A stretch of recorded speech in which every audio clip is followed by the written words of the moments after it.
پکڑ نہیں کریں گے. یعنی جو تمہیں عادت پڑی ہوئی ہے نا، ہر بات میں اللہ کی قسم ایسے ہے، چھوٹی سی بات ہوتی ہے جس کی کوئی حیثیت ہمارے ہاں بھی نہیں ہوتی، لیکن اس پر جلدی سے اللہ کی قسم ایسے، یہ معاملہ ایسے ہے، تجھے مجھ پہ یقین نہیں، میں قسم اللہ خدا پاک کی قسم، عادت بن چکی ہے. اللہ رب العزت کہتے ہیں تمہاری اس عادتاً الفاظ کی، قسموں کے اوپر تمہاری پکڑ نہیں کروں گا، وَلَٰكِن يُؤَاخِذُكُم بِمَا كَسَبَتْ قُلُوبُكُم، لیکن تمہاری ان قسموں پر پکڑ ہوگی جو تو ارادے سے کھائے گا، ارادے سے قسمیں اٹھائے گا، اس پر تمہاری پکڑ ہوگی. واللہ غفور رحیم، اور غفور حلیم.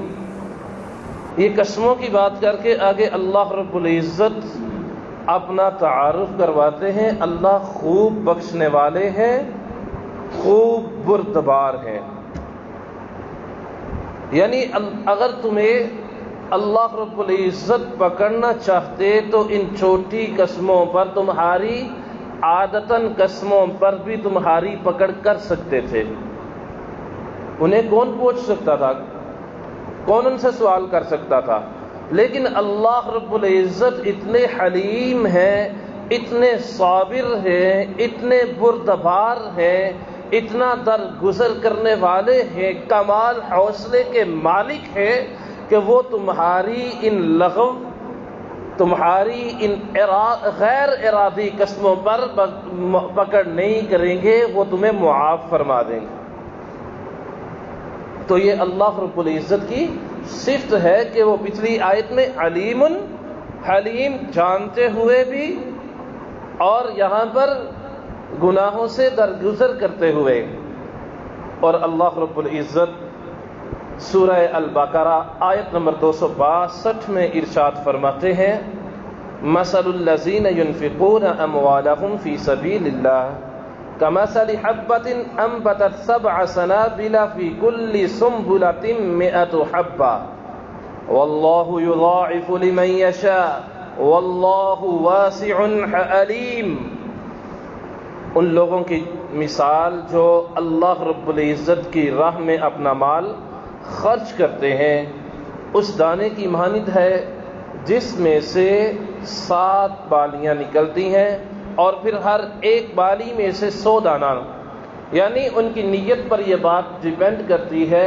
وہ اللہ رب العزت کی رضا کے لیے ہی مال کو خرچ کرتے ہیں، تو اللہ رب العزت ان کا یہ ایک دانہ خرچ کرنا 700 کے ایکول تسلیم کرتے ہیں. 700 کے برابر ان کو اجر ملتا ہے. اور یہی بس نہیں ہے، واللہ یضاعف لمن یشاء،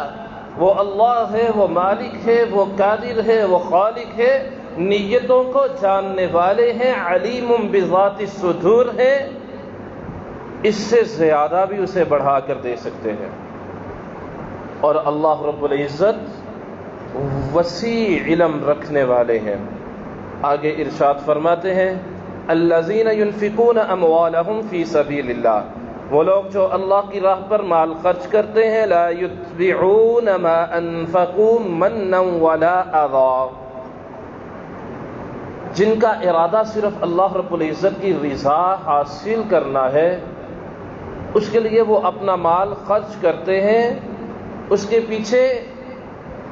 کسی پر احسان نہیں چتلاتے. بھائی میں نے تجھے وہ مال دیا تھا نا، وہ فلاں وقت میں تم میرے پاس آئے تھے، فلاں وقت تمہاری یہ حالت تھی، تو آج میں نے تجھے بھینسوں کو چارہ ڈالنے کا کہہ دیا، تمہارے پاس وقت ہی نہیں، آج تم میرا فلاں کام نہیں کر سکتے، یہ فلاں جگہ سے فلاں چوک سے میری سبزی، میرے گھر کا سودا سلف نہیں لا سکتے. بات بات پہ وہ ایسے نہیں کرتے، اسے تکلیف نہیں دیتے. ان کے لیے اجرہم عند ربہم، ان کے رب کے ہاں بڑا اجر ہے. ولا خوف علیہم ولا هم یحزنون، یہ بلا خوف و خطر اللہ رب العزت کے سامنے پیش ہوں گے. اللہ فرماتے ہیں اس طرح ایذا دینے سے، احسان جتلا کے مال خرچ کرنے سے بہتر ہے قول معروف و مغفرۃ خیر، تم اس کے لیے اچھی بات کہہ دو، اس کے لیے مال خرچ نہ کرو، اور اس سے اگر تمہیں کوئی تنگی، کوئی تکلیف، کوئی ایذا پہنچی ہے تو اس سے تم درگزر کر لو۔ خیر یہ بہتر ہے من صدقۃ یتبعها اذی، کہ تم صدقہ کرو اور اس کے پیچھے اس کو تکلیف پہنچاؤ۔ واللہ غنی حلیم، اللہ رب العزت بہت ہی غنی، بے پرواہ ہے اور بردبار ہے۔ یعنی اللہ رب العزت کو تمہارے ان مالوں کی کوئی ضرورت نہیں ہے کہ تم اللہ کی راہ میں لوگوں کو مال پہنچاؤ، اللہ کو یہ تمہارا مال نہیں پہنچتا، اللہ نیتوں پر فیصلہ کرتے ہیں، اللہ نیتوں کے مطابق تمہیں ثواب اجر عطا فرمانے والے ہیں، انہیں مال کی ضرورت نہیں، مال نہ خرچ کرو، یہ بہتر ہے، اس کے بدلے میں اسے اچھی بات کہہ دو، اچھا مشورہ دے دو، اس کی اصلاح کر دو، اس کی تربیت کر دو، اور اگر وہ اس بات پہ تجھے کوئی بات کہہ دیتا ہے، ہاں دیکھا ہے تجھے بڑا حاجی ثناء اللہ اور بڑی بڑی باتیں، اور خود اپنے آپ میں تجھے جانکا، ایسی باتیں لوگ جب سامنے سے کریں تو پھر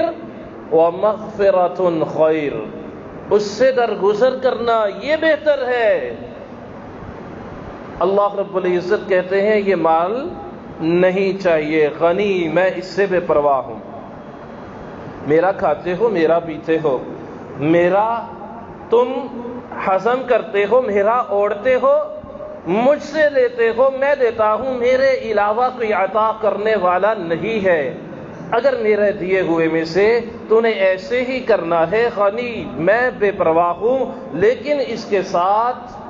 حلیم بردبار ہوں۔ تمہارے ان چکروں میں، ان بات میں، ان چیزوں میں تمہاری پکڑ کر سکتا تھا کہ بھئی میرا دیا ہوا ہے، میں نے تیرے گھر پہ فلاں کو بیچ دیا، اس کو ضرورت تھی، تو نے اسے دھتکار دیا، بلکہ دھتکارنے کے ساتھ یہ احسان کر دیا، اسے تکلیف پہنچا دی ہے، اس پر پکڑ ہو سکتی تھی، لیکن میں حلیم بردبار ہوں۔ اور سورہ تغابن آیت نمبر 18 میں اللہ رب العزت ارشاد فرماتے ہیں ان تقرضوا اللہ قرضا حسنا یضاعفه لكم ویغفر لكم واللہ شکور حلیم، اگر تم اللہ رب العزت کو قرض حسنہ دو گے تو وہ تمہیں بڑھا چڑھا کر واپس ہی نہیں کریں گے، بلکہ اس کے ساتھ یغفر لکم، تمہاری خطائیں، تمہاری برائیاں، تمہارے گناہ، تمہاری معصیات اللہ رب العزت معاف کر دیں گے۔ واللہ شکور حلیم، اللہ رب العزت بڑے قدردان اور بردبار ہیں۔ یعنی اللہ رب العزت کو قرضا حسنا، یہ قرض حسنا کیا ہے؟ یہ تمہارے نیک اعمال ہیں، تمہارا اچھا کردار ہے، تمہارا کریکٹر ہے، تمہارا لوگوں پر اللہ کی راہ میں مال خرچ کرنا ہے، اللہ رب العزت کی رضا کے لیے کسی کو اچھا مشورہ دینا ہے، اللہ کی رضا کے لیے کسی سے تمہارا ناتا تعلق واسطہ چھوڑ